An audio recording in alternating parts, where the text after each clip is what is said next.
Hi, everybody. I'm just speaking behind the scenes here now and now appearing. Hello, good morning or good evening. I'm here in the Temple of Silence and broadcasting this webinar in which we are dealing with the dissipation of glamour. I guess this is our 19th webinar along these lines. So I'm happy to welcome you here and at a time when we really need a clarification in the thinking and feeling process of the human psyche.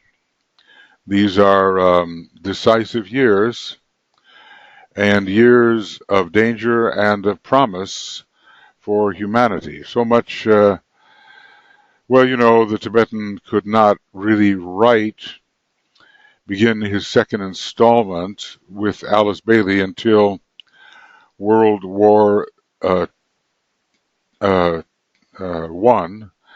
had clarified and the armistice had occurred, and then the next year he contacted her. Well, we have quite a tremendous battle, not only on the outer planes, which must not precipitate into a full-blown war, but we have psychically a tremendous conflict going on between the soul and personality of humanity. It's a real dweller on the threshold situation, and we have to do our best to help in a consistent and scientific manner. The Tibetan has given us what he insists is a scientific formula.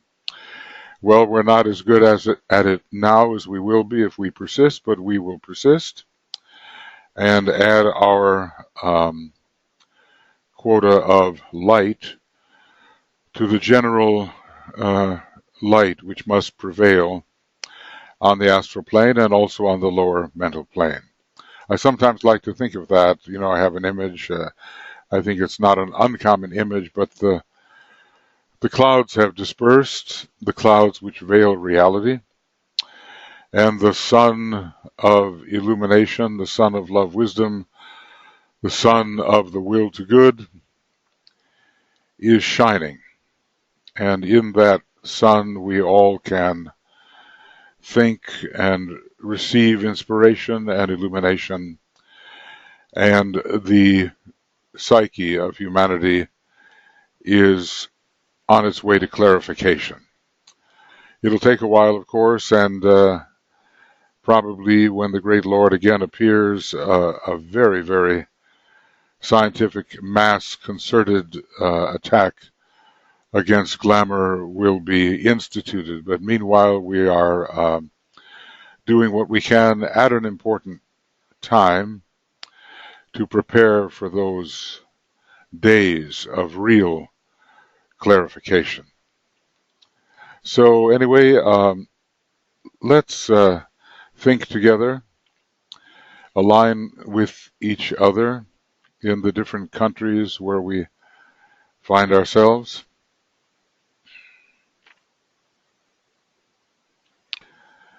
And realize that we are coming together as souls, as thinkers, if not exactly on the higher mental plane, then at least influenced strongly by the illumination that can be found on the plane of higher mind.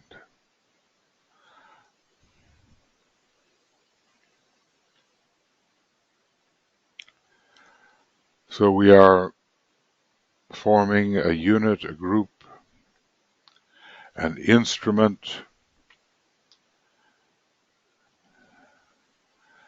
which can be responsive to the higher energies and which can focus those energies constructively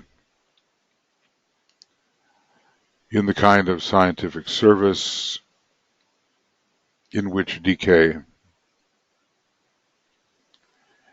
is instructing us.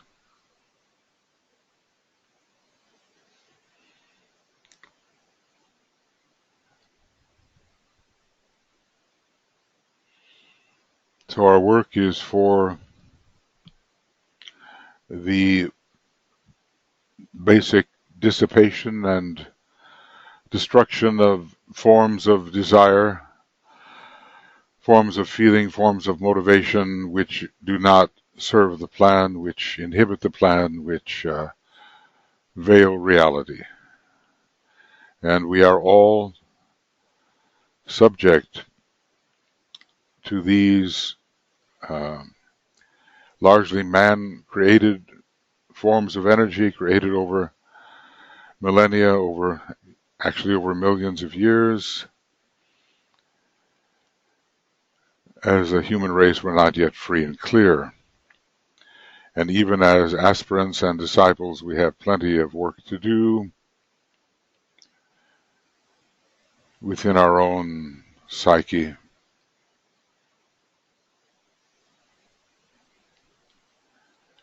And in service in the psyche of humanity. So, as a group, we commit ourselves to responsiveness to the divine plan as set forth by the hierarchy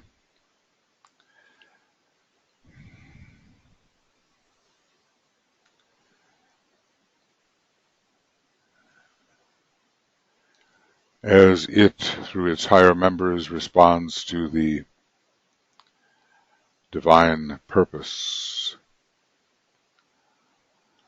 of Sanat Kumara.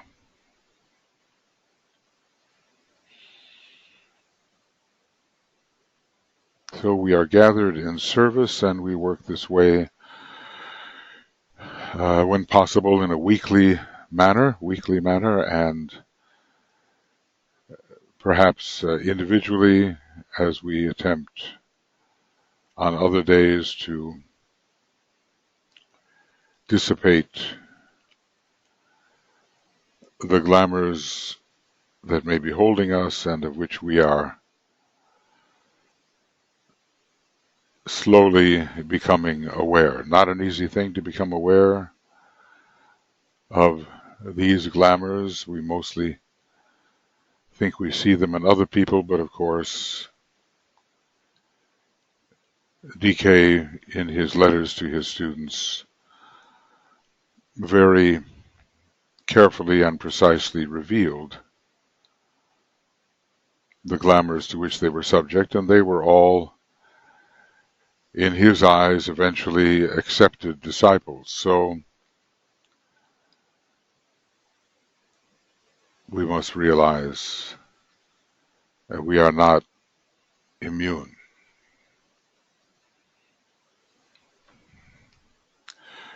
And we'll sound an Om, expressing our intention to work together to help clarify and dissipate the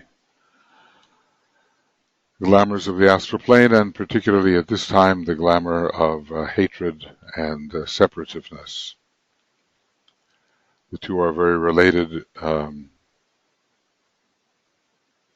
You might say separativeness is the parent of all illusory states of mind. And when that tendency descends onto the astral plane, it becomes repulsion, rejection, hatred, the refusal to be in harmony with other units of the human kingdom and even with other kingdoms themselves.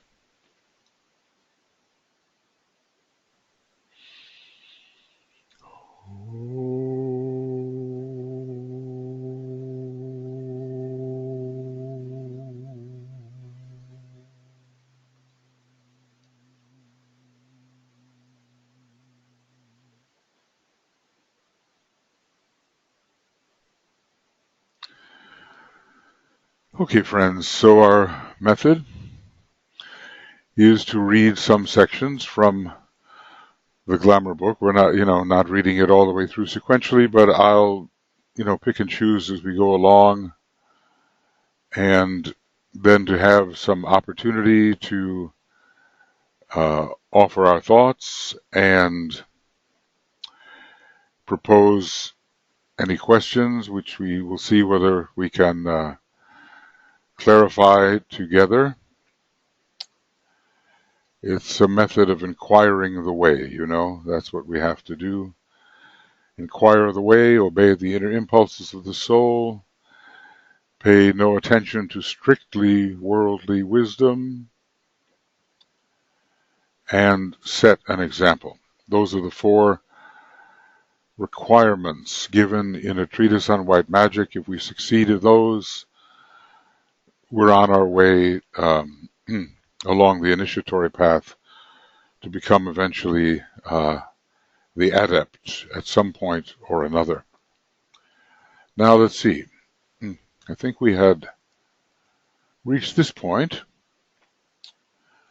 I'm going to make this just a little smaller so that I can look at the dashboard and this at the same time. You'll probably maybe see a little column of white on your right-hand side of your screen, but don't be upset by the imbalance.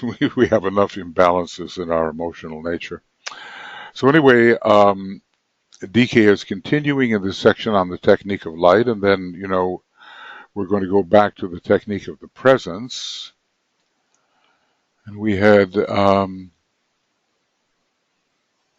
ended here with the idea that it's really quite a task for anybody to undertake consciously, ridding himself or herself of glamour, very necessary to extended service. Otherwise, the service itself is glamorous and actually gets in the way, and it does more harm than good.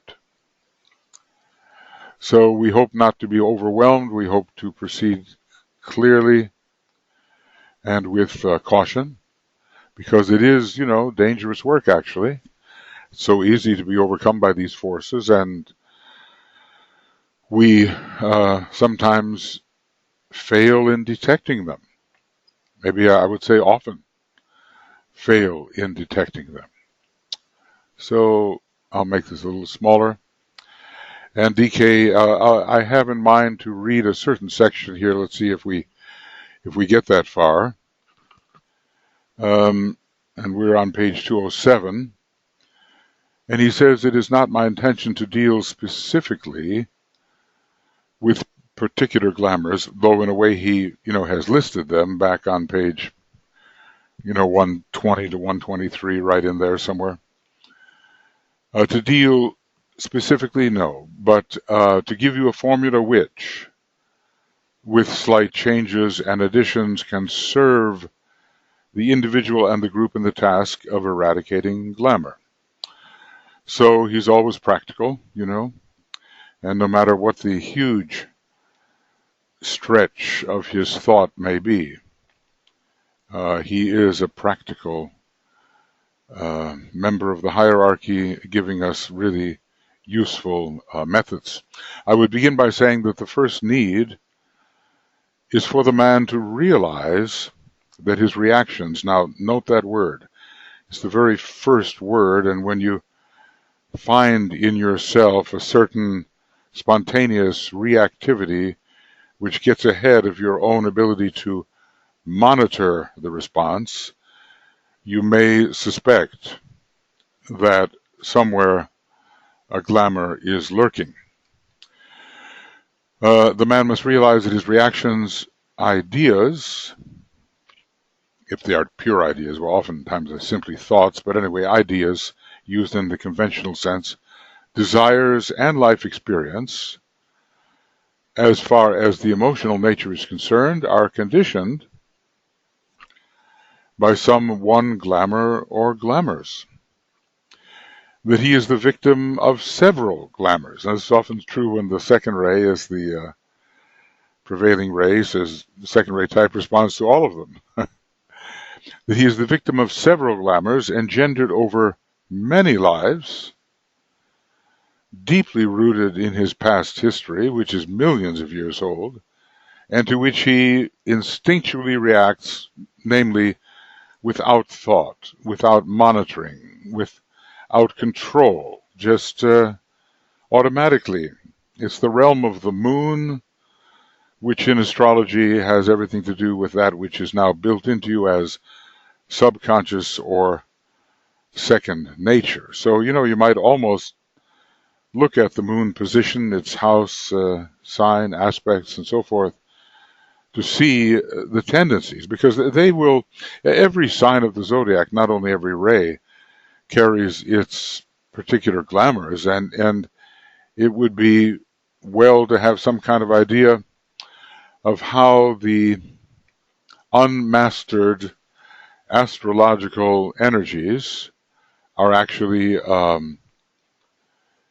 possibly contributing to the glamorous situation. So we have to realize here that we really are, even though we may not suspect it, conditioned by one glamour or glamour. See, and DK was very adept at naming, pinpointing, describing the glamours to which his students were subject, even when they were not among those listed, or the more conventional types of glamours. And all of this has a very, very ancient history. He said of the subconscious mind, it can be whipped into sort of a cauldron, a seething cauldron of activity. That's our unredeemed past. And when we conquer glamour, we are redeeming our past and unveiling the truth which the past instinctual tendencies have veiled. The time, however, comes, and let us be cognizant here because we stand at this position. The time, however, comes when the probationary disciple, and you are a probationary disciple in a way until you're an accepted disciple, somewhere midway between the first and second initiation, or closer to the second perhaps. The time comes when the probationary disciple becomes aware of these instinctual, i.e. thoughtless, glamours, and recognizes them on appearance. That idea, oh, there I go again, I'm doing it again, or someone points that out to you. Recognizes them on appearance, even when reacting to them. Oh, I just reacted. See, this is part of the modern psychological discipline, and you stand aside, stand back, and you become the monitor of your psychological process. We learn to split ourselves and become objective about our usual instinctual reactions. We all have to do that in our psychological training, don't we? He seeks to free himself, working at first spasmodically, trying to use the mind to rationalize himself out of them, to kind of understand with clarity what's really going on and how they don't really have to dominate him, and using the rationalizing mind, and alternating between temporary success, when he can with deliberation act as if free from glamour. Notice he didn't say be completely free from glamour, he said act as if, which is a great technique for actually achieving the freedom from glamour. So temporary success, when he can with deliberation act as if free from glamour, and long periods of defeat, when he is overwhelmed, can see no light anywhere, and acts like a blind and bewildered person. And I'm sure we all have experiences with those kinds of days or periods in our life. This indicates that he is drawn as by a magnet. The force of accumulated ancient glamour with its karmic effect into the midst of the very glamour he would seek to avoid. So unless we protect ourselves, and probably even when we do, we're taking on the ancient enemy will at times lead to our being overcome by those ancient tendencies. Later comes a stage, and perhaps we are reaching that, as a result of this, alternating process, when the pull of the soul begins to offset the pull of these glamours. It's the higher mind working through the lower mind, offsetting the automatic astral tendencies. He aspires to free expression and to liberation from astral control. Well, we can't really be a true disciple. We can be an aspirant, but not really a true disciple if we are really subject constantly to astral control. The disciple is at least mentally focused, if not yet mentally polarized. And then the balancing process then takes place, and you're kind of looking at the fifth petal of the egoic lotus here, and you're looking at kind of a Libran tendency, which is very, very important. Now, Venus is one of those planets which is very involved in achieving the second initiation when we are overcoming the worst results of glamour. Venus, the ruler of Libra. So bringing some kind of balance to the astral vehicle so that it does not spontaneously react to past tendencies and is much more controllable by the soul-infused mind. Whatever your astrological endowment is, it can be used to further the state of development or evolution in which you find yourself. All the astrological qualities are used to unfold every petal of the egoic lotus. If you want some detailed information on this, on the Makara website, I have a video book which is all about the unfoldment of the egoic lotus. And now someone graciously appeared out of apparently nowhere and is transcribing that book so that it may be easier to handle. You'll be able to read about it as well. But don't forget your rays, don't forget your astrology when you are working on the glamours which you discover to be affecting you. And chances are, almost certainly, they will be correlated with your predominant energies. Some of the longer lasting glamours may really be correlated with your soul ray because it is used with various degrees of wisdom over the long period of your evolution, but it remains more or less constant. There may be one change, perhaps. And other energies are changing more rapidly, and the glamours to which they give way will be changing more rapidly, but there are certain consistent tendencies toward glamour, and they probably will be defined by your soul ray, which is misappropriated by the vehicles of the personality and by the personality itself. Okay, well, now we've reached this stage where we are, the soul is having its pull and is offsetting the tendency towards glamour, because the soul is light, the soul is revelation, the soul is the sun, the soul is clarification, and the veiling powers will no longer be so strong to obscure reality. It is during this stage that meditation is instituted so that man becomes aware of soul light as it blends with the inherent light of the mental body. We call this the mind held steady in the light. We call this the soul-infused mind, and we can begin to ask ourselves when we start to think and to talk, is it really the soul that is speaking through these mental formulations, or is something else prompting them? So there's a blending that's going on, and this blended light steadily intensifies as that is us, as we persist in our meditation work. And certainly, many of us have given now many years to meditation, and supposedly we should be tipping the balance in the favor of the soul. A point then comes when the aspirant discovers, and remember, we're all aspirants, no matter what initiation we have taken. Even if we have taken the third initiation, we are still, in a way, aspirants to something higher, although technically speaking, we may be called initiates.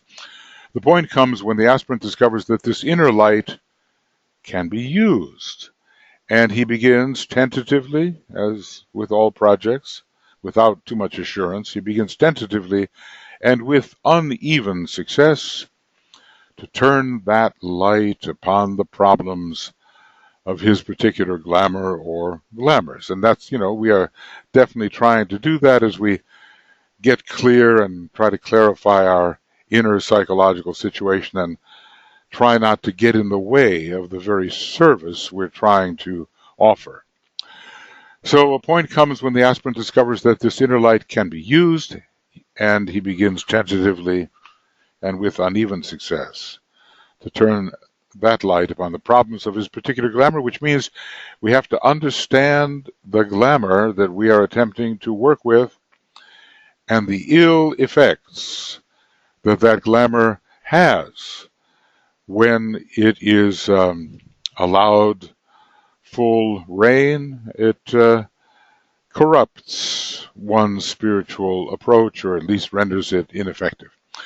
It is also at this point that we now carry forward the technique of light, where that's what we're working on basically, employing it so that the vague, unscientific technique of the past comes to an end. We all want to know what we're doing. We want to do it systematically and according to the best hierarchical indications instead of sort of the hit or miss. I met a healer once, really hadn't read much esoteric healing, and basically was waving the hands around in some sort of instinctual method which really yielded nothing. This was an untrained person with good motives, good intentions, but we want to be scientifically trained in this dissipation of glamour. It's going to be very necessary.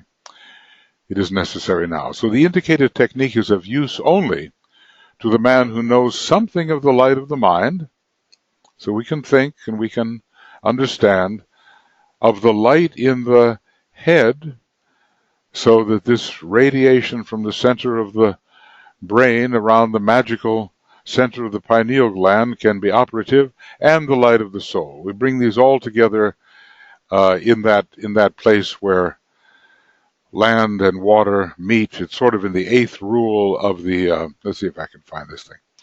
It's in the eighth rule of a treatise on white magic, and rules for the control of the astral plane. Let the magician guard himself from drowning at the point where land and water meet. That's the solar plexus. But the midway spot, and this is in the head, which is neither dry nor wet, must provide the standing place whereon his feet are set. When water, land, and air meet, there is the place for magic to be wrought. And this whole thing is a kind of a magical process, and it's being wrought from a center in the head, where the light in the head is particularly generated. The more the light in the head shows forth, and we may not, immediately see that, being able to see it is depends on certain qualities of the brain cells. The light in the head may exist, and one is not aware of it, but meditation will bring it forth. There will be greater and greater control over the astral condition as the light in the head, which is the light of the soul manifesting through the etheric brain and the physical brain. When that is manifesting, there will be greater control over the astral conditions. Okay, so let's see, where are we here? This indicated technique is only useful, the one he's giving us, to those who can use something of the light of the mind, the light of the head, and the light of the soul. The light in the head is produced by the definitely planned bringing together of soul light and personality light. That's meditation, isn't it? Focused in the mental body and producing an effect in the brain. And then the focusing processes. This is what I was hoping we could get into. Maybe we can get into at least one of them. I don't think it serves to go looking for the phenomenal demonstration that we call the light in the head, we have to assume that our meditative process, affecting as it does the etheric brain and the physical brain, will generate this increasing etheric and physical brain radiance, which can be used. For some types of cellular structures, it will show up, and DK describes it as a vague and diffused radiance, and then more as a sun-like image, and then finally as a very intense source of whiter light. All of that will show up, but the phenomena are not the important thing. It's just the realization that this will occur through proper meditation, and that it can be used.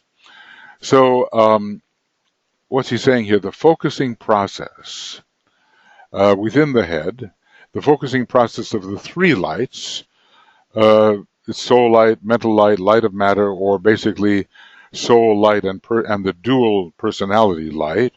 He does eliminate the astral body, as we will see. It's kind of interesting. This focusing process falls into three stages. Okay, the first, the attempt to focus the light of the mind and of matter in the mental vehicle. Now, we're familiar with this because we've been kind of doing it as we use our techniques. And I'm going to make this a little smaller so that it's possible to keep everything on the same page, as it were. This signifies a bringing together of the light of matter and substance, dense material and etheric light. Now, substance is an interesting word. It can be used all the way. It's sometimes substituted for matter, but mostly it means that which substands or is etheric in nature or is more subtle than the area you are considering. But substance is also a very deeply philosophical term. It's not being used in that way here. It's simply being used to indicate the ether. So the bringing together of the light of matter and substance and the light of the mind itself. Now, this is very interesting. There is no peculiar or specific light in or of the astral body itself, at least the way DK is defining the astral body here, for it is only an aggregate of forms. See, this is what we're dealing with in the world of glamour. This aggregation of forms created by individual man, by nations, and by races, and these in their entirety constitute the astral plane and possess no inherent light, as do other forms. Now, this does not mean, as we learn from occult chemistry, that there is no astral matter. There is astral matter, and the continuity of astral matter is needed as a bridge between mental matter and etheric matter, and if it is removed, then the individual dies, and this is a kind of death that occurs when the Agni Suryans in the magical process are not properly controlled. But the forms that we have made of this astral matter basically have been determined by desire and by instinct, and they are not serving the divine plan. They constitute the astral plane as we normally understand it. So anyway, the astral plane. They are not created as a form of expression for some dynamic life by the planetary logos. I mean, there are great Deva lords and other lives which are using the various planes as a form of dynamic expression, but apparently this, what we normally call the astral plane, is not used in that manner. And this is the real meaning of what I have earlier told you, that the astral plane in reality does not exist. Because he said this many, many times, and people puzzle, what does it mean? Is there no astral matter? No, there is astral matter, but the forms in which it has habitually been rendered do not really serve all that phantasmagoria, does not serve the divine plan, and it really has to be re-rendered, and finally it has to serve as a plane of expression for divine love under the influence of the Buddhic plane.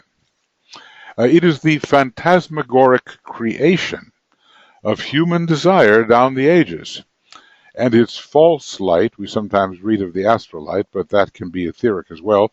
Its false light is a reflection of either the light of matter or of the mind. This process of focusing is undertaken through alignment and by the effort to bring to a point of illumination the positive light of the mind and the negative light of the brain, and is carried forward through mental control. All this is around the area of the pineal gland. Mental control developed in meditation. And here's the result. When these two opposite poles are in relation, then, by an act of personality will, these two aspects of the lesser light, the mind that is, and also of the brain, can form a pinpoint of light, like a small torch light, revealing, and this is the key, revealing some phase of the glamour to which the aspirant most easily responds. Not necessarily the entire glamour, but some phase of the glamour. This first focused light, this is stage one, is not of such a nature that it can do more than reveal. It has no dissipating power, nor can it render existing glamour ineffective, which such as we are trying to do. So this assumes at least that we have this small torch light which is revelatory and can show us something about the glamours to which we are subject. At least stage one has to be in place before we can do anything of the kind of process we are attempting. So the first focused light is not of such a nature that it can do more than reveal. It has no dissipating power, nor can it render existing glamour ineffective. It can only make a man aware, and let us be so, in his waking or brain consciousness that glamour holds him. This is related to the stage of concentration in the meditative process. Now, you know the meditative process, how it goes.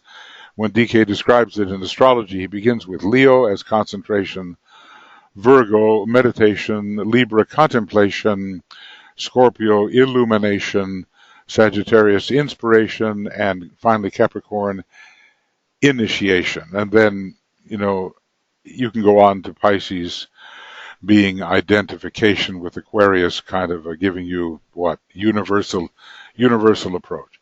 But anyway, it all begins with Leo, and this is the Leo phase. So basically we're trying to at least generate this little pinpoint of light that brings us from being sort of an unaware, instinctually responding person who is driven by the ancient tendencies which have been formulated over millions of years, into someone who can stand back, be objective, and actually turn a little light on the false desires, the false aspirations, the false tendencies which have captured his psyche and which are basically keeping him from soul revelation.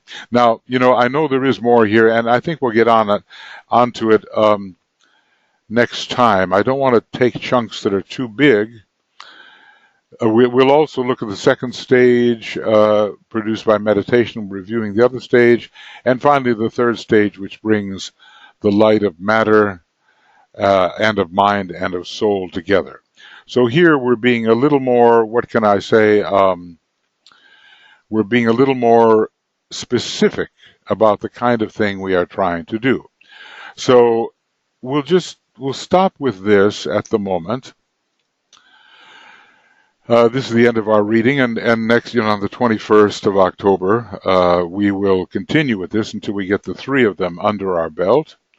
And so basically, what we've looked at here is the need for a balancing process.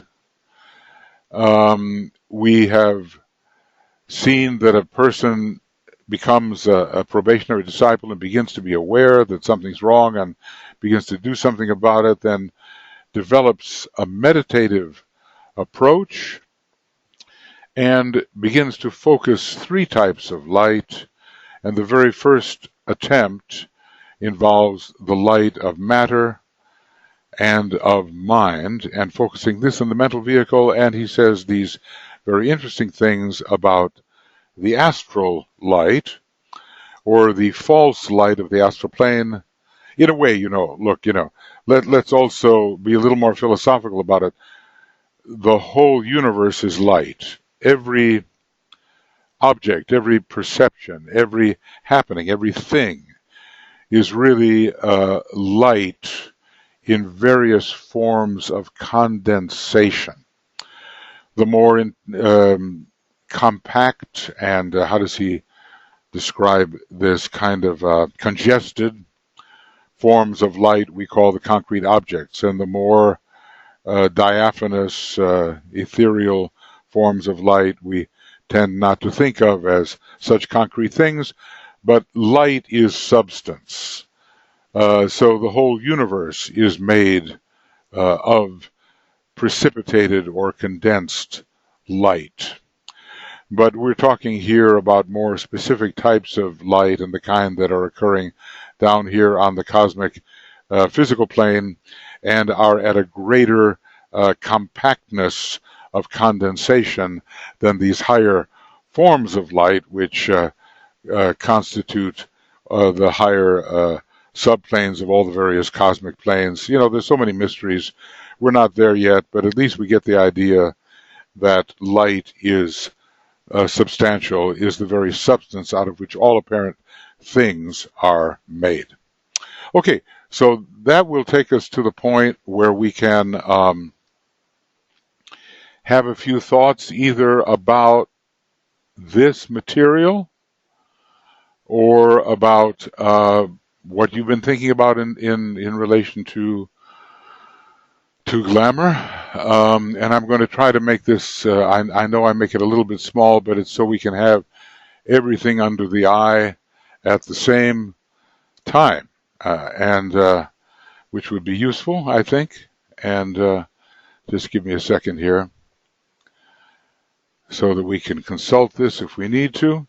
I think we have to really end up carefully reading these things, because he went to a lot of effort to make this rather obscure subject as clear as he possibly could.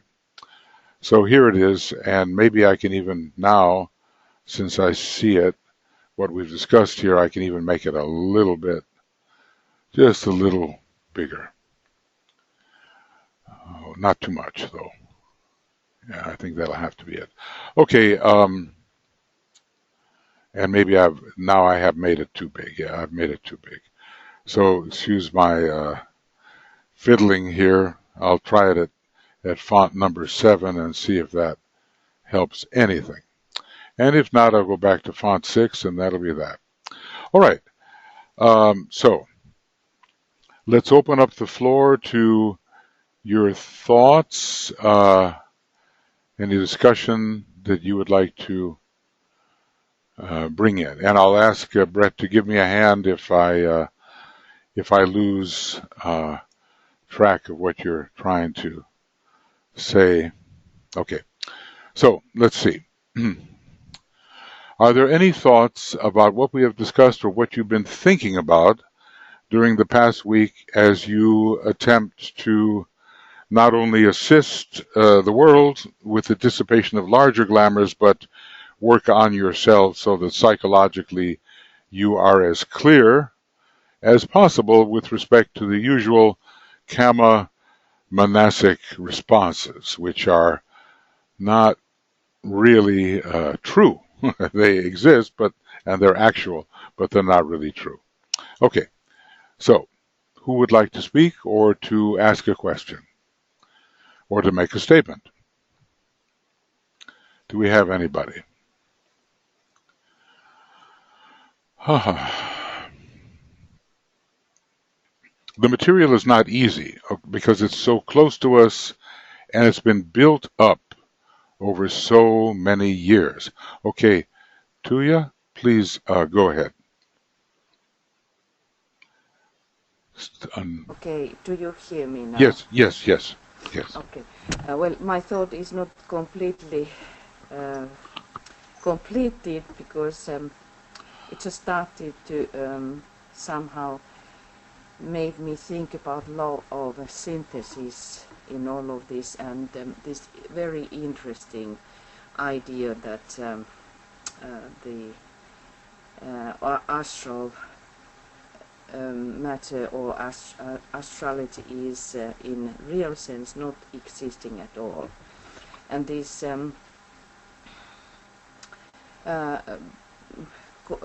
continuous idea of this earlier solar system and this present solar system, that how hard for us it is to understand this, because we are living where we are living on these planes, and for us everything is so real and they exist, but in reality they do not exist.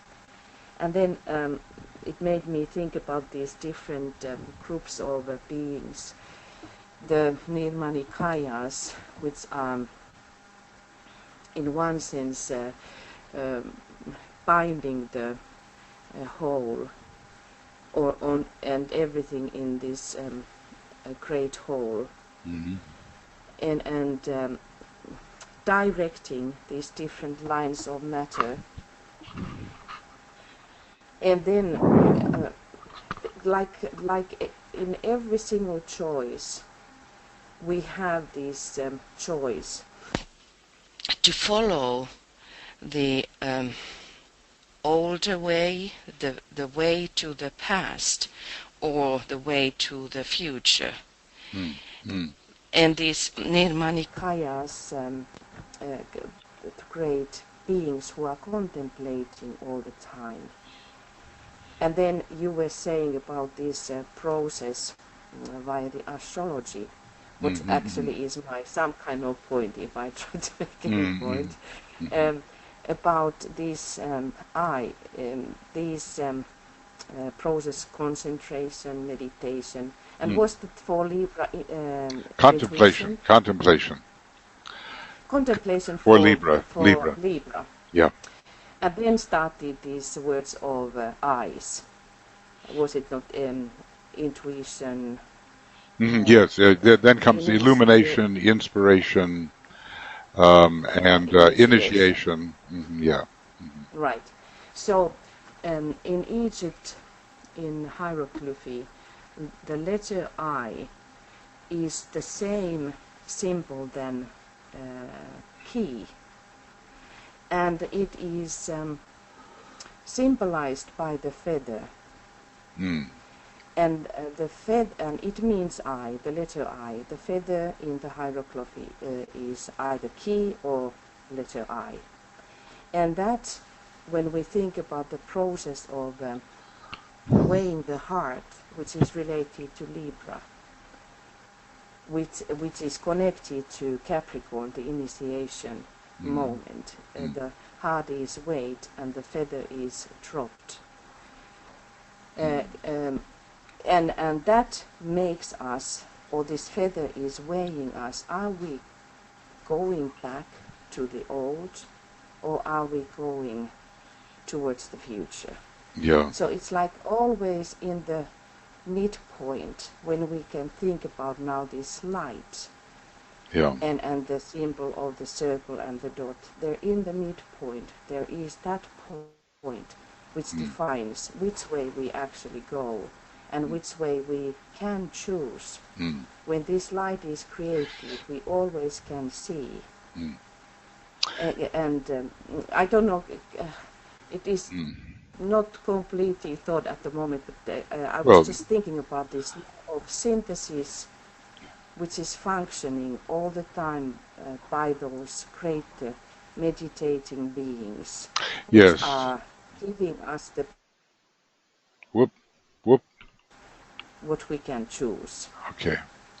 Yeah, there's a whole series of eyes. As a matter of fact, some of us are familiar with working in the book Discipleship Volume 2. And we know that in that book there are 6 formulas given which are to be used before the next initiation occurs. And the entire first formula is all about a series of eyes, that see in different ways. With one level sees in terms of duality, and the other eyes see with increasing synthesis until we get to that eye, which is the eye of the monad itself. So, we all need to study formula number 1 in the initial part, and all of the formulas, because they are that what DK did is in the Discipleship Volume 2 book, he gave what he called a preparatory manual for initiation. And if we are really interested in the subject of initiation, which invariably involves de-glamorization, we have to study those 6 formulas. And the very first deals with eyes and how they see differently. Yes, thank you, Tuija, for those thoughts. Other questions. We are on our way to synthesis, and it's very interesting. There are all kinds of approximations of synthesis, but true synthesis is of the monadic awareness. We create unity increasingly as we merge into soul consciousness, but the real synthesis in which you become what you see, this is samadhi, and this pertains to the monad itself. So we're on our way, and as a matter of fact, illusion, in a way, is the very opposite of synthesis. Illusion is caused by the fragmented point of view of a limited observer. The fragmented point of view of a limited observer. Whenever we are a limited observer, fragmentation will result. When we are the true one, the monad is the one, then that fragmentation ends, and we are no longer subject to illusion, at least in its lower forms. Are there other thoughts you would like to offer? Or other questions? I just had one question. What do we talk then when Madame Blavatsky talks about astral light? And yeah, that's an interesting thing, because she says that humanity has confused the etheric plane with the astral plane. It's the etheric plane that is truly astral, meaning it shines like the stars. And DK gives the description of the emotional body as being a gray, dense, veiling, and not astral at all. So there's been a confusion in occultism, and when Blavatsky is talking about the astral light, she means much more specifically the ether. And then later it evolved into the idea that it has to do with the astral plane. So it's a subject, I think, which has to be studied carefully. It is interesting, though, that there are factors of memory involved with the astral plane, which involve strict vegetarianism for 10 years. Now, what's really interesting here is that Venus is the planet involved with the clarification of the emotional plane, the astral plane, and Venus is also the planet which is particularly related to the vegetable kingdom and not to the animal kingdom, except to the mind eventually in the animal kingdom. So when we subject ourselves to the Venusian method of training, we can begin to detect the memory factors which are found on what we now call the astral plane or the emotional plane, and that requires 10 years of strict vegetarianism before anything can be done whatsoever. So you see, we're dealing with some pretty rigorous work here if we really want to see with clarity using some of the higher faculties that we cannot yet access with any reliability. Okay, are there other questions or points of view that from anybody that you would like to offer? or question. As I say, be brave. It's not, we're just beginning here. Let's admit it. The master has a point of view which is extensive, and the master is the master of the 18 lower subplanes, and we are not. So we're just working our way through this. It's subtle, it's elusive, it's misleading, it's easily confused, but we inquire the way. To inquire the way is to continually ask of each other, ask of the master, and especially ask of our own soul the questions that will lead to revelation. Because the right question will open the door. So we ask ourselves questions, and we don't have to worry, are they intelligent questions, not intelligent questions? You just ask the questions. And eventually everything opens up more and more. That's what I try to do, and even when I don't know the answer, I just keep on asking the questions. I once had a bookstore 40 years ago for occult books, and I called it the Question Shop. Okay, and that the whole purpose was simply to ask questions. Okay, anything else? Michael? Yes, Brett. We'll have a written question from Rebecca. Okay, thank you. All right. Michael, Tuija, or Olivia, could you please offer more insight into the first paragraph on the screen, reactions, etc., being conditioned by someone, glamour or glamours, over many lives to which he instinctually reacts. I'm clear on what is being said about being conditioned. I'm clear or unclear. I'm not sure. I'm clear on what is being said about being conditioned by glamour. Aha. Oh, sorry. Not clear. Okay, that's what I thought, Rebecca. That's what I thought. Well, I tried. And certainly, Olivia or Tuija can respond to this also. What it is for me is that we have certain energy endowments. Now, the most important and consistent energy endowment is that of the soul ray. And when we're looking at this list of glamours, let me just see if I find that quickly. And we did go over them in the beginning, you recall. This list of glamours, let us say, they are as much coming from the tendencies of the soul energy, misused, misappropriated, but nonetheless present for millions of years, really. Now, none of us begins on ray 1, 2, or 3, only ray 4, 5, 6, or 7, and their prevailing glamours would be present. But not all of us switch to rays 1, 2, and 3, and we can all take the fourth initiation, even on ray 4, 5, 6, or 7. A ray of attribute does not necessarily have to change into a ray of aspect. So it's this ongoing, constant energy behind the scenes, which, when our consciousness is immersed in matter, causes us to become victims of mistaken desire. And we begin to desire things which are correlated to the ray in question. Now, also, Foster Bailey, in the introduction to one of the books, and was it Dinah 2? I can't remember.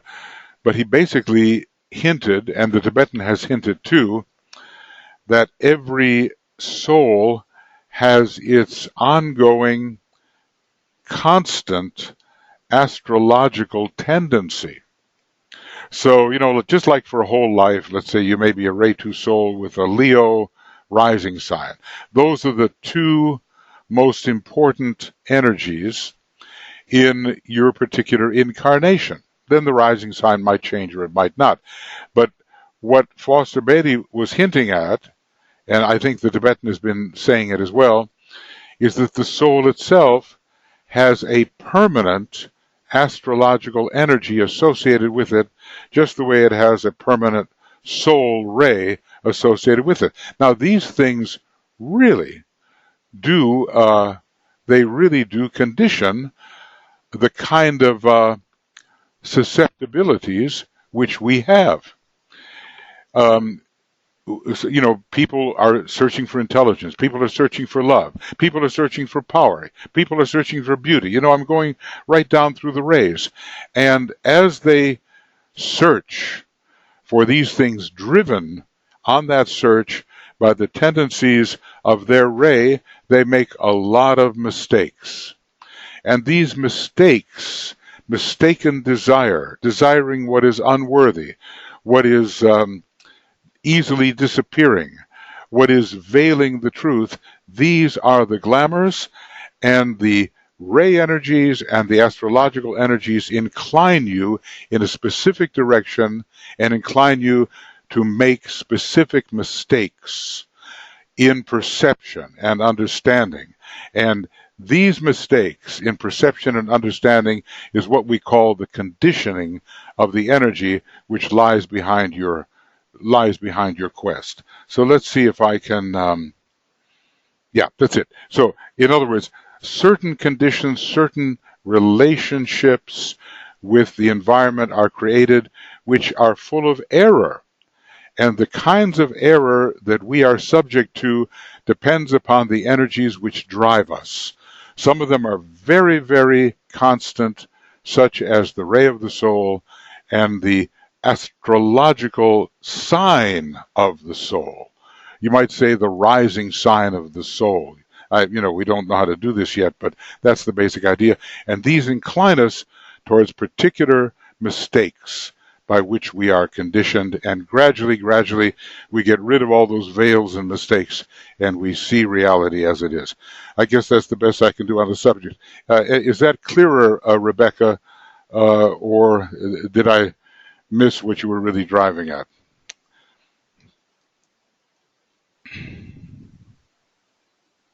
Anyway, just give it some thought, and give it some thought. I know, as a second-ray type, I've had a lot of lives where I'm subject to second-ray mistakes in my perception, understanding, and action in the world.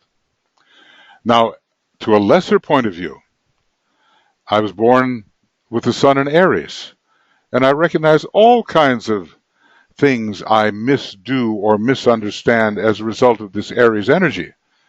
But it's not so permanent as the conditioning of my inner psyche by the second ray, which has been there a long time, second ray and or sixth ray. Now, yes. Okay, Brett, is that you? Rebecca replies, yes, it's given me insight into the relationship between desire nature and glamour. Yeah, okay, because the desire nature is very dependent on what the sign that conditions you, or the ray that conditions you, drives you towards. Different ray types want different things, but they don't want the pure thing in the beginning because they don't know how to see it. So they make all these mistakes in valuing what is less valuable than the truth. And as they hold on to that which is less valuable than the truth, they are the victim of some kind of glamour that veils the truth. And gradually we get so sick of it that we finally begin to look at it, understand it, and now we're given a technique to dissipate it. Okay, well, we'll get there. Okay, Tuija, you have something. Go ahead. Yeah. Just unmute yourself. Oh, yeah. Sorry. Yeah, there you go. So, Rebecca was asking about the first sentence. Can you put what was the first sentence? Something about being conditioned. Let's see, where's the word conditioned? I hope I got it right here. Wait a second. This one? I don't know, because I tried to see what was that sentence. Here. It's the second sentence. It's the first underlined sentence. Okay, I would begin. Here it is. This is it. That's it. See, over many, many Because lives, we've been conditioned by our prevailing energies. yeah, and you were saying that it is full of errors, and I just was thinking again the past, which is full of errors, but also when we have what has been belonging to the past, what was working then, and it was okay then.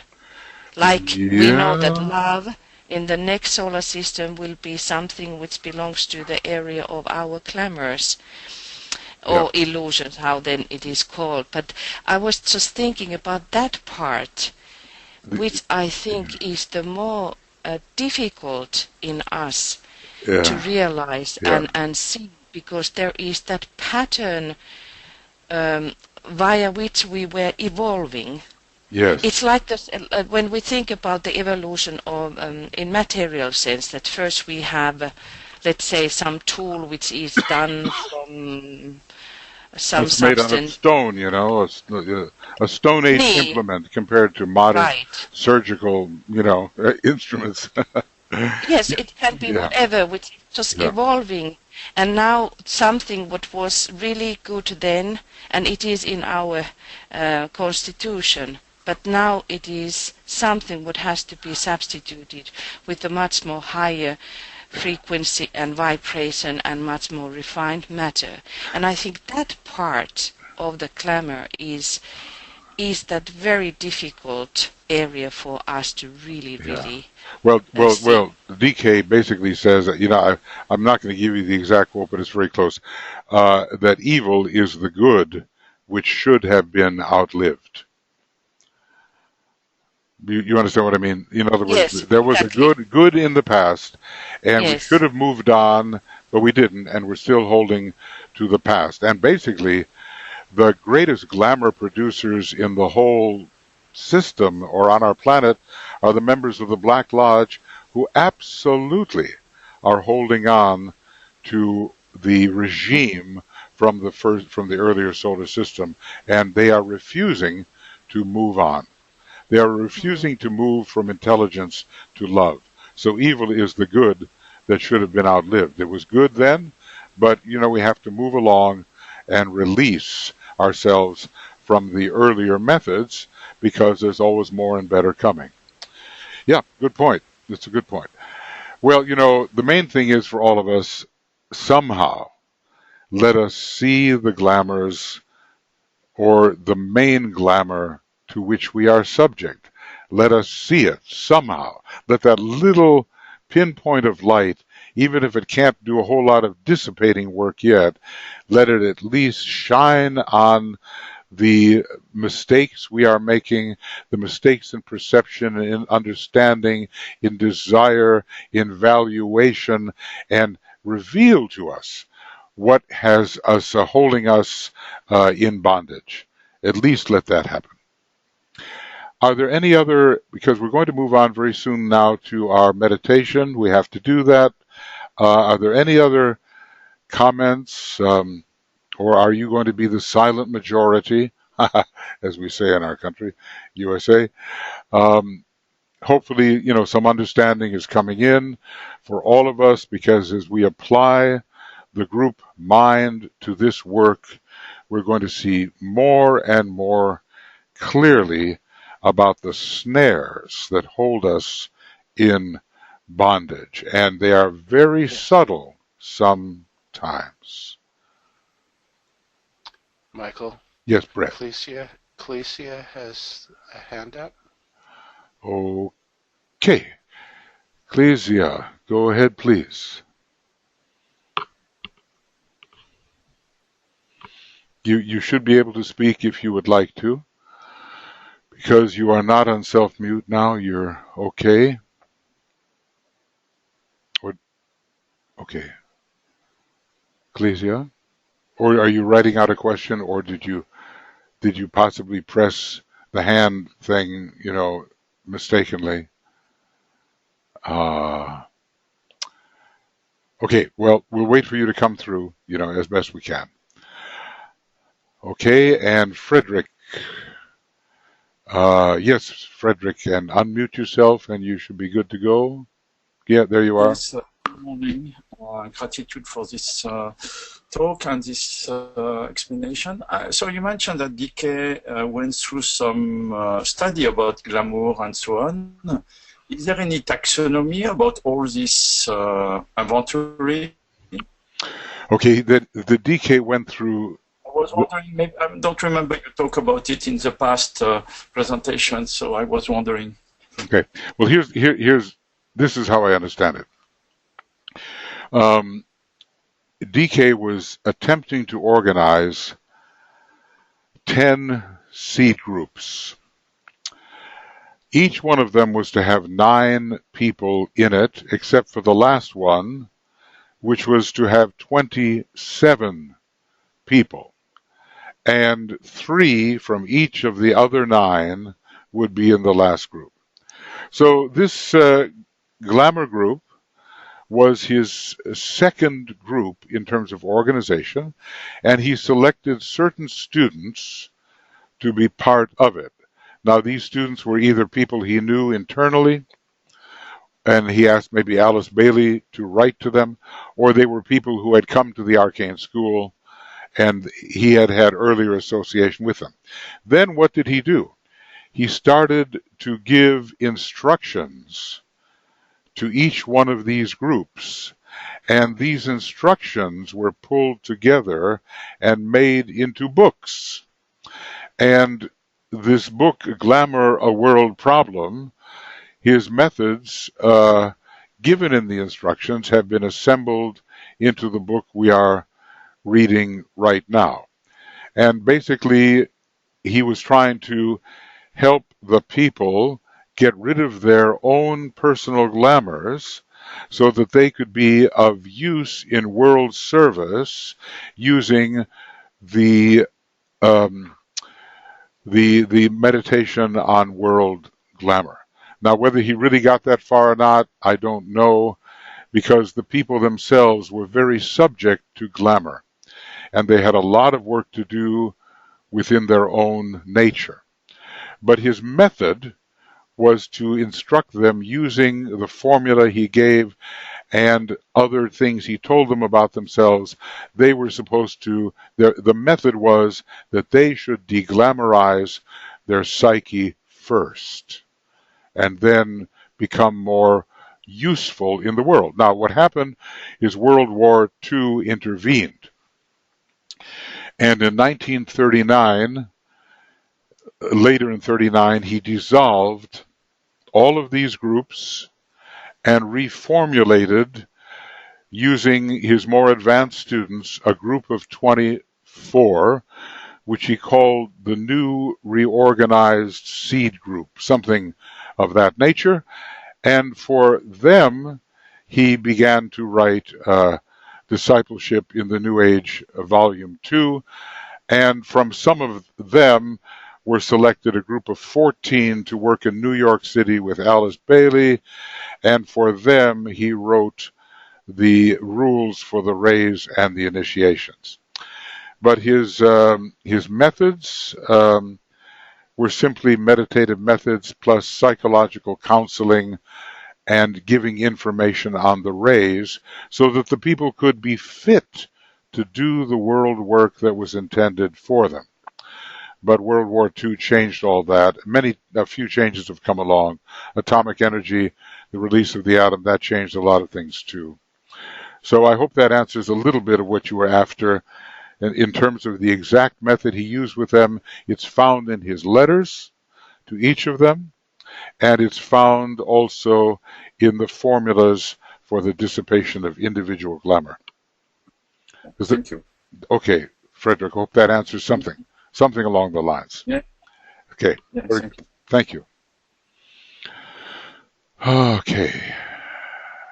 Michael? Yes, Brett. Ecclesia had a problem with her headset, so she wrote this out.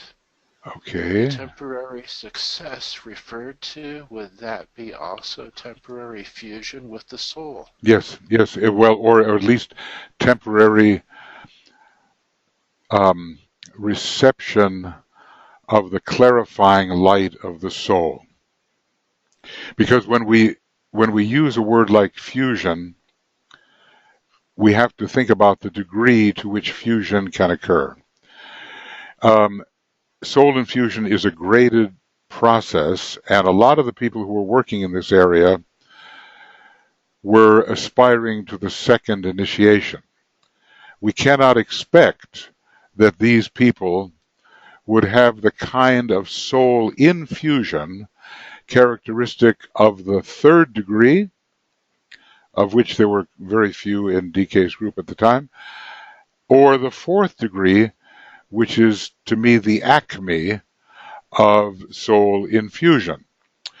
But a type of infusion to a certain extent could be predicated by the word success. In other words, enough soul influence to see through the glamour, and or at least to identify it and maybe be able to do something about it, and at least free yourself from it, because to live in a soul-infused mind, at least to a certain degree, automatically is going to free you from these glamorous susceptibilities. So yes, the positive was temporary, the negative was temporary, but the soul infusion for the people that are working at the stage he's describing here is not complete.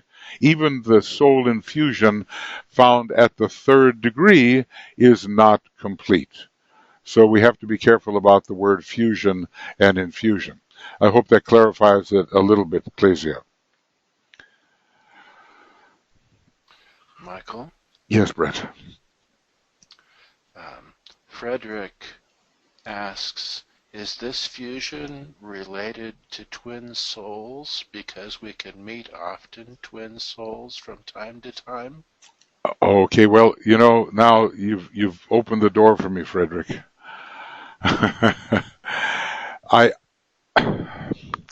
We have to be very careful in our definitions. One of the prevailing glamours, or it's sort of combined with an illusion, is the glamour of twin souls. This is sometimes promoted by some of the maybe Summit Lighthouse, things of that nature. There are no twin souls. What there are spiritual beings very closely related by energy or by fate or by destiny, who have worked together a long time and virtually form a unit of expression in the Master's work. Master Moria and Master Kuthumi would be an example of this. DK tells us, and others have told us, that they have been related a long time and have been married many times, and even now work together as a unit. But their ray structure, their astrological structure, see, Moria is identified with the fire signs, tremendously with Aries and with Leo, and Master Kuthumi is identified with Pisces and with Gemini, the two of the major second ray signs. They are not twins, nor are any other units twins. Everyone is absolutely unique. Every emanation carries a specific formula to help enact the will of God, the planetary logos and beyond, and that formula is unique to that particular emanation. So there's been a lot of stuff. I don't know exactly what you're thinking about when you think of twin souls, but I'm telling you what I have seen, which, yes, Brett. He clarifies that what he means is twine souls, Twine. He says that is my definition I'm using under the twine soul term. Okay, twine means like two or bound together, and from that point of view, we could say that there are souls who, out of destiny or race structure or the divine plan or the will of the greater being, work together in tandem and, intertwined by fate and by destiny. But of course, the twin soul glamour is just pervading the whole esoteric field. So then we do have to be clear about the difference. And then, of course, sometime we could get into what you mean, Frederick, by entwined or twined souls. But for me, when I hear it, it means those who work very closely together on a similar fate or destiny, whether from whatever level it is coming, monadic, or from the from Sanat Kumara or from the planetary logos, an assignment which requires the entwining of the fate of two souls like Moria and KH. I hope that clarifies a little bit. So definitely, we do have people with whom we work very, very closely, and their fate is entwined in that way. But they are not twin souls in the normal sense of the word twin. Yes. Okay, I hope that helps a Yes, little bit. Frederick says I agree. Yeah, okay, good. Yeah, well, look, we're going to meet all kinds of people on the way, and all kinds of monads are going to interact on the way to fulfill the initiatory process, and some will really have such a resonance with each other.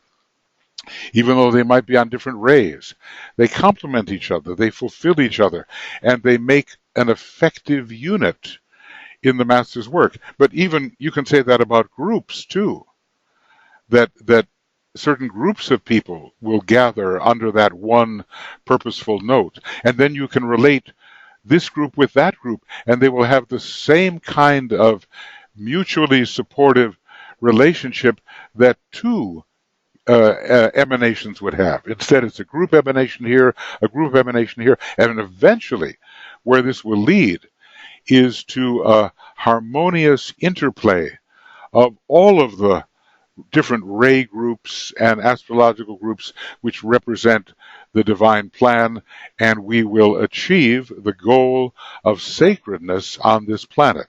So it may start with two, but the multiples start getting larger and larger, and harmony prevails in the whole process eventually, and the plan is worked out, and the purpose is expressed through the divine, mutually supportive harmony. Anyway, it goes on.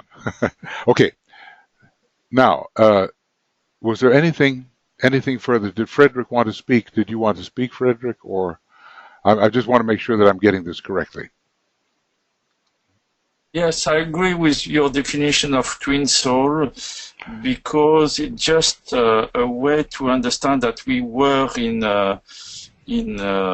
common action in the past time, and we meet again because there is a duty to complete together.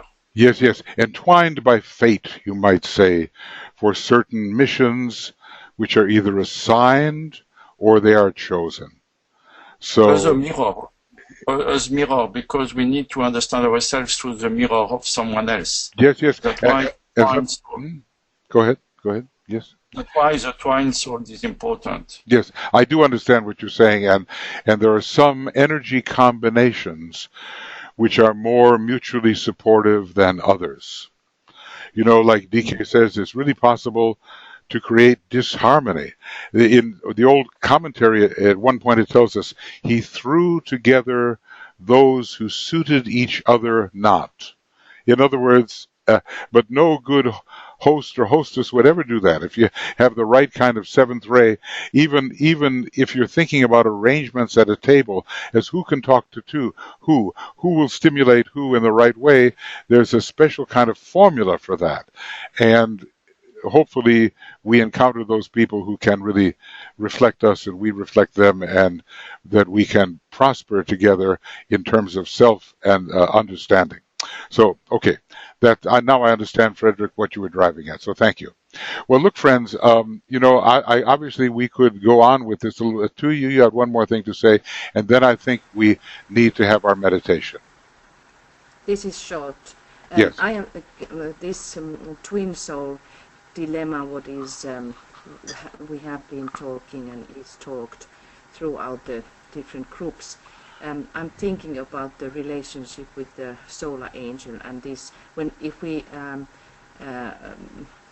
equal the soul as the consciousness, we could think that the real twin relationship is between the solar angel and the human soul, who are then married in one point, and then that marriage.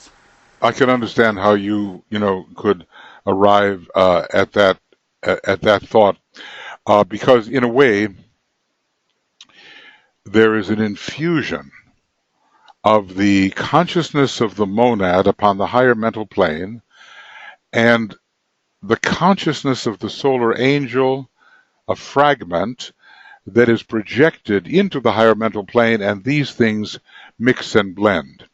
But I responded to a student the other week, and basically this student thought that the monad of the solar angel and the monad of the human being were the same. Well, except for the fact that all monads are the same. There's only one monad, but right here in time and space, this is not the case.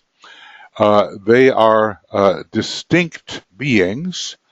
The monad of the solar angel working as a human being in the previous solar system, the monad of the present human being working thusly in the present system. So although all monads are ultimately one, they are not twins on any similar level. It's just that they combine their energies on the higher mental plane to work together in an entwining, you might say, an entwining of fate. So a much higher being projects its consciousness into the field of consciousness of a lower monad, if there is such a thing, and they work together to produce the incarnation that we witness. So basically, Voltaire used to say, if any man would converse with me, let him define his terms. And what I'm saying is that when we use terms like twin, and there are many of these terms in the kind of pseudo-occultism which you can find in any esoteric bookstore, let us be very, very careful how we define our terms, and then we can come to an agreement, and we may find we are closer in our points of view than we thought if we're careful about the meaning of the term. So thanks for that thought about the solar angel, because they do really work together, absolutely. All right, now friends, I've gone on a long time, and I need, I think, to... Frederick, did you have one more thing to say? Or was your hand just up there? I was just confirming that angels are very important for the awareness of meeting twin soul, yes. I believe, and I feel it's also part of our destiny. That means when something happens, a meeting happens, very part of the destiny. Yes. But destiny is very important, and we cannot, when we follow our soul, it happens. I mean, okay. And let me just say something about the destiny of the human monad. That I would estimate between 80 and 85% of the human monads will become solar angels and are being schooled, even now, you might say, along that path. They will take the path to Sirius. Others not. Because if the manas is very highly developed already, they will not take that path to Sirius. They will take other cosmic paths. But even now, having within us, you might say, the presence of the solar angel is already the beginning of the schooling in that direction for maybe 80 or 85% of the many billions of human monads. Anyway, it's going to be quite an adventure, and it will take us out into eventually toward the great constellations and eventually towards the Pleiades, and that's only the beginning. The universe lasts a long time. Okay.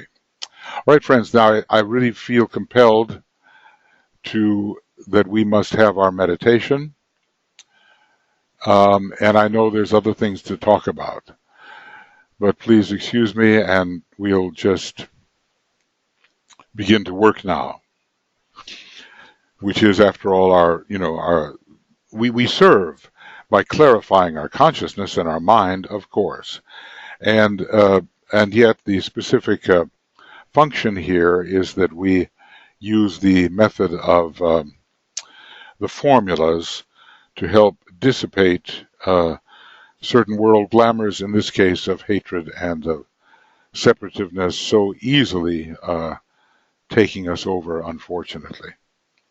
So let us together and as souls, identifying as the soul nature within ourselves, let us have the silence in which our togetherness is strengthened. Let us have that silence.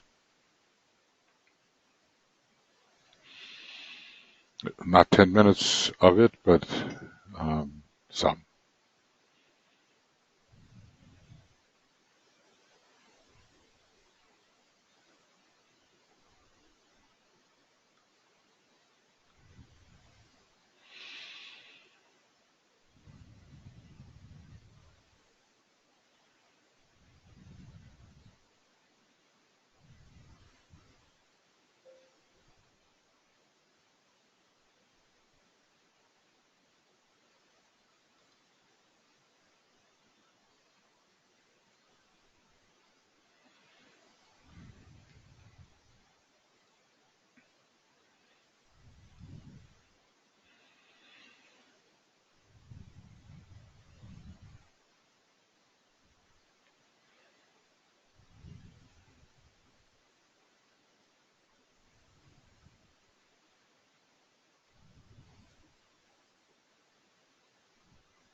So in this silence, we are coming together as a group instrument,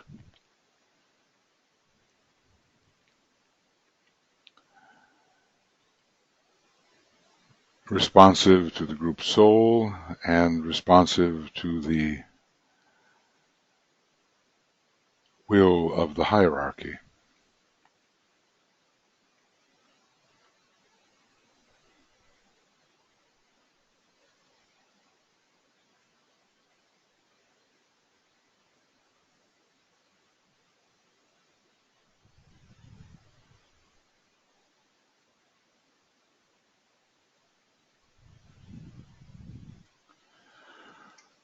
And more we feel ourselves to be not alone the personality, but a being in the realm of light and love, and actuated by the will to sacrifice, the sacrificial love of the soul realm.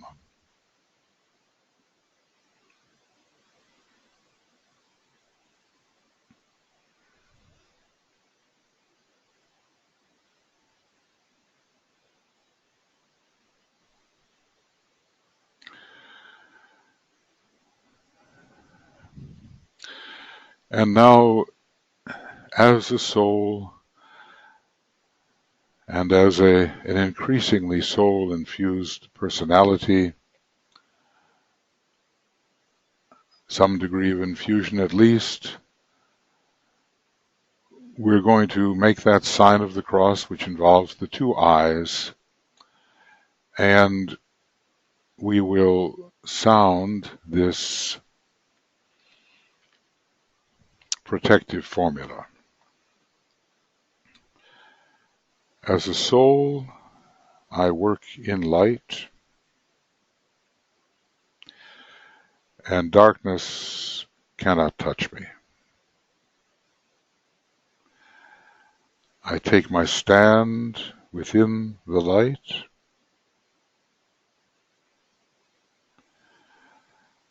I work, and from that point, I never move.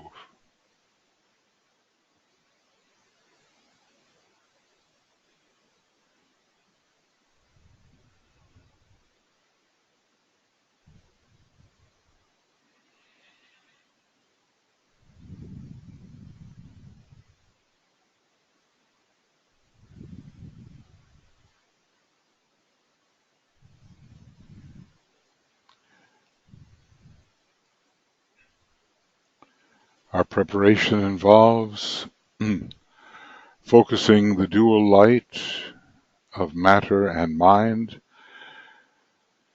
and we especially mean the etheric physical matter, the light of the etheric physical realm, and the light of mind. We focus these two upon the mental plane using the creative imagination.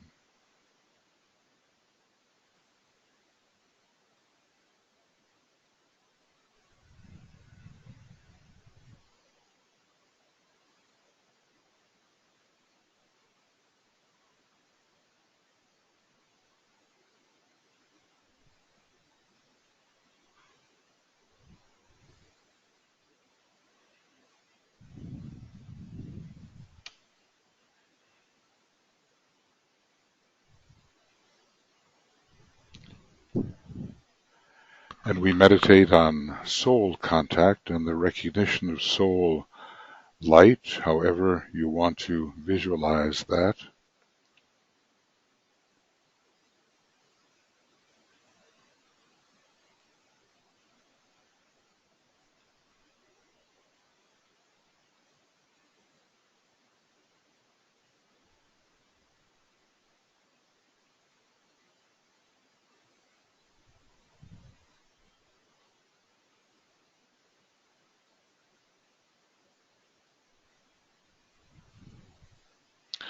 And we fuse the two lesser lights, which are still of the personality, with the soul light, with the descending soul light, all of these meeting on the mental plane, meeting in the mental vehicle, the light of matter, of mind, and soul light.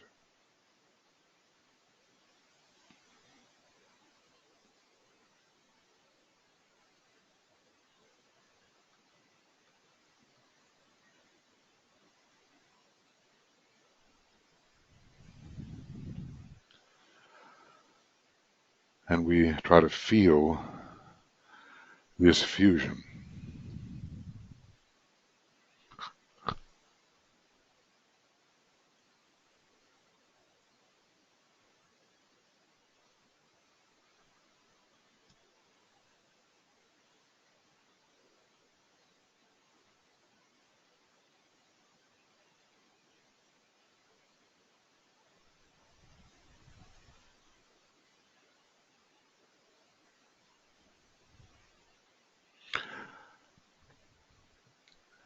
And so a triple light is formed. The creative imagination is very important here to imagine this formation. And with regard to this fusion, followed by the sacred word, we say the following mantra. The light is one, and in that light we shall see light. This is the light that turns the darkness into day.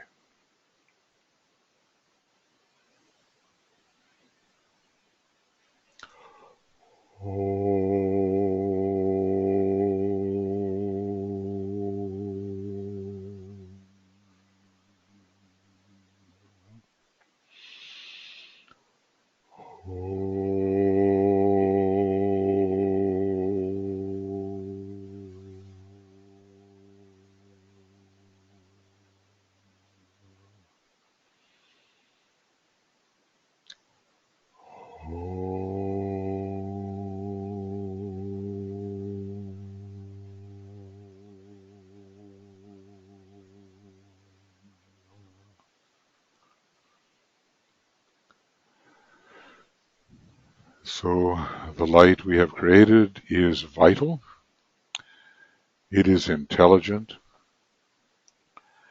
and it carries the ability to unify and reveal.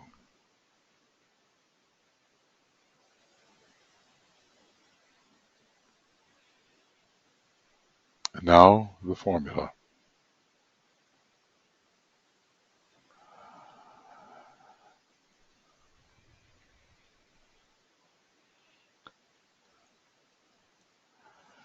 As a group, we say together,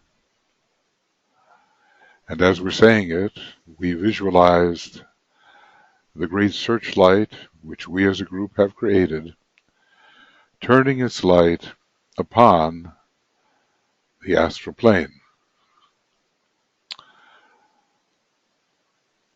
So using our powers of visualization, we say together aloud, in your own place, the following. Radiance are we and power. We stand forever with our hands stretched out, linking the heavens and the earth, the inner world of meaning and the subtle world of glamour.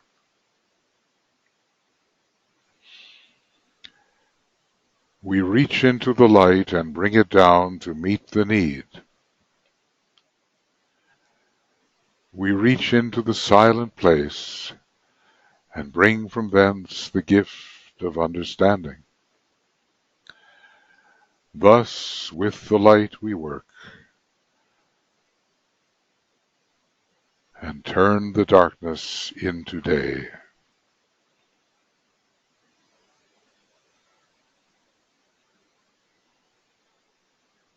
And so now we have a group beam is directed onto the astral plane, and we're going to empower that beam, which is already vital, intelligent, and clarifying. We're going to empower it with the spiritual will.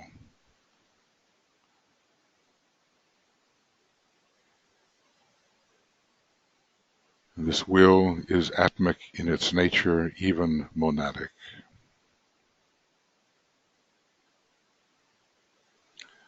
And so we say these words of empowering the beam. With power upon its beam, the light is focused on the goal.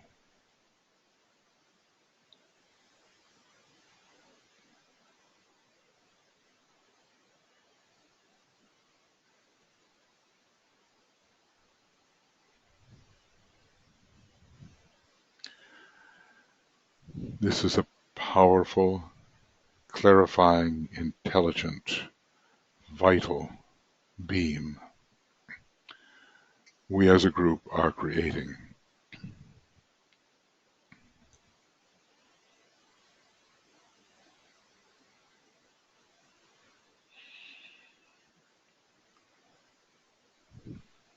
And so now we will, continuing our visualization,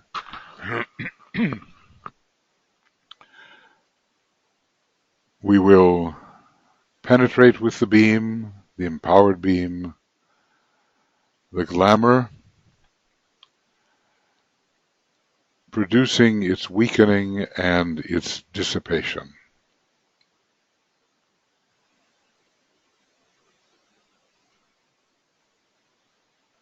The power of our united light prevents the appearance of the glamour of hatred and separativeness.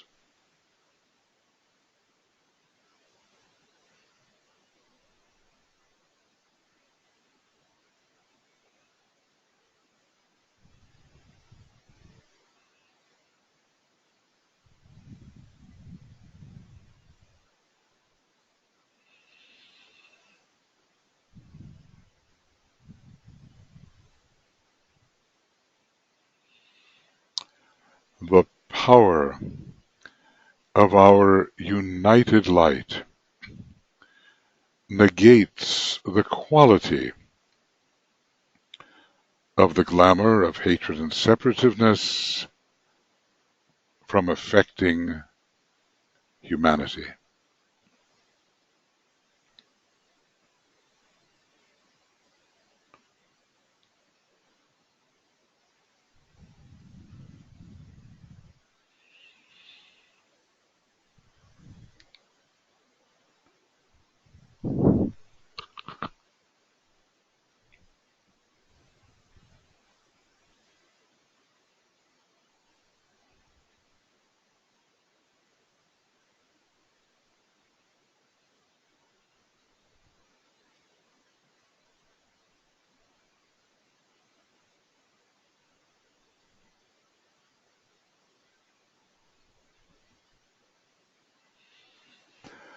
The power of our united light destroys the life, the vitality behind the glamour.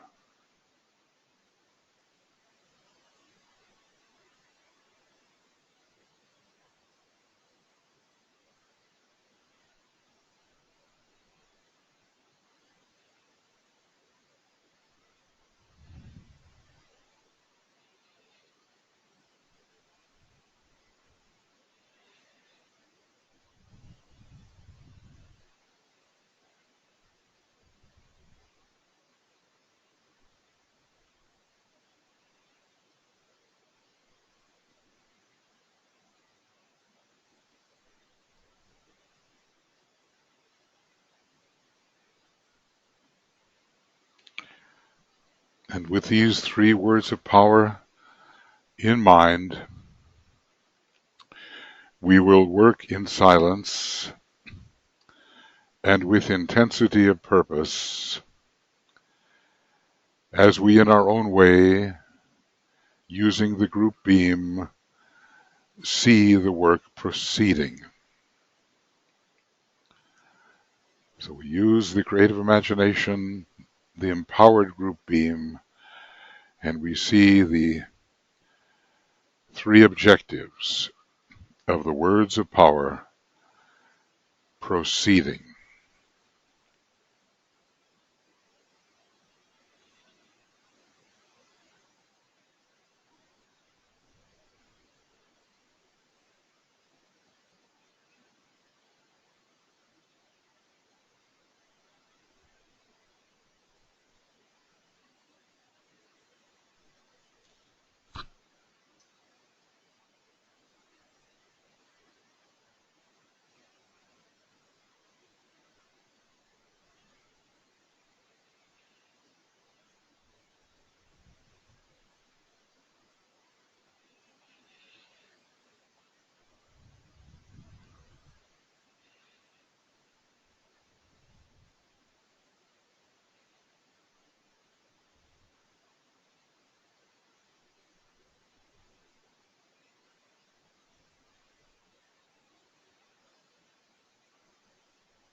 And then together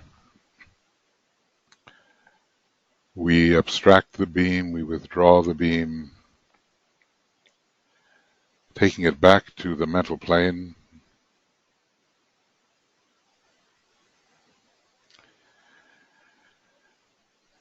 We refocus ourselves upon the mental plane.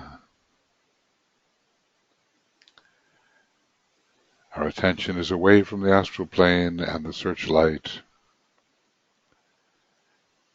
is shut off.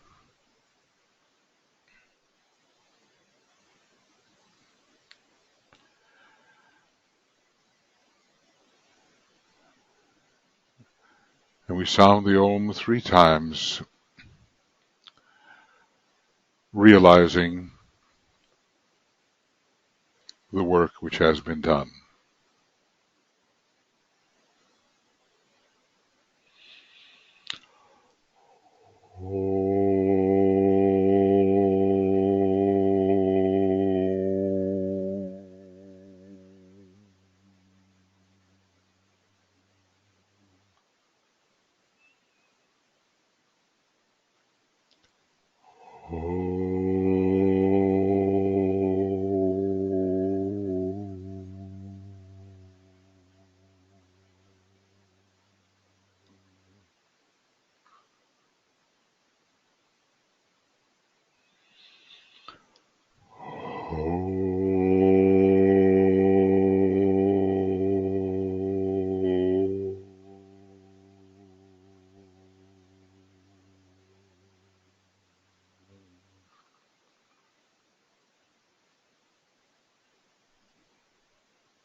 We are now approaching the full moon.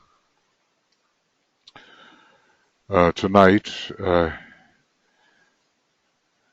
we will have the Libra full moon meditation, pre-full moon meditation, at 8 o'clock GMT tonight. You should have received notification of this. If not, I think you can write me or to Brett, infinitize8@gmail.com, or Brett M77 at, what is it, Brett? Is it Gmail? Anyway, put in the chat box, please, where they can write if they have not received notification. We hope you'll join us, and Gmail is Gmail, so Brett M77 at gmail.com, or infinitize8, number 8, at gmail.com. And we'll send you a notification. That's still, some 12 hours away. And then early in the morning, I think we start at 3 a.m. GMT on the 16th. Tuija will do the broadcast for the actual Libra exact moment, full moon. And we'll have to see, that's a Sunday morning, and I'm just beginning to realize that it could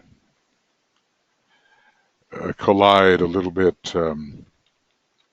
because we usually start at 8 o'clock, the Attracting Money for Hierarchical Purposes. So just hang on, we'll give you the notification, and if we have to start that meditation a little bit later, then we'll do that.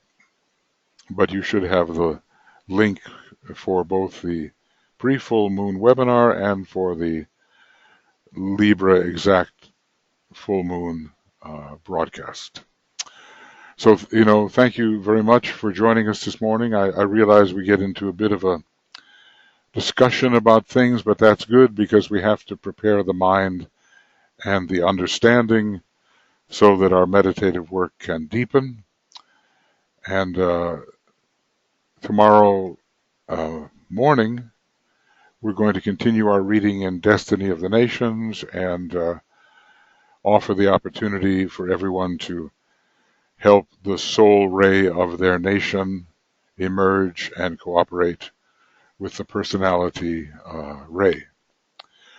And before long, we'll be getting back into invoking the soul of specific nations, of which we've probably done about 100 so far, and maybe almost 100 to go. Okay, so I know for some of you stayed up pretty late to participate in this. Thank you very much. Many blessings, and the recording of this will be up on Makara quite soon. And please advise your friends or those who may be interested and may not have been able to attend this webinar that the recordings are there and the discussion is there and the meditation is there, and they can participate a little bit later in time. Okay, get a good night's sleep or have a good day, whatever you're going to do, and we'll see you soon. Thank you, and bye-bye.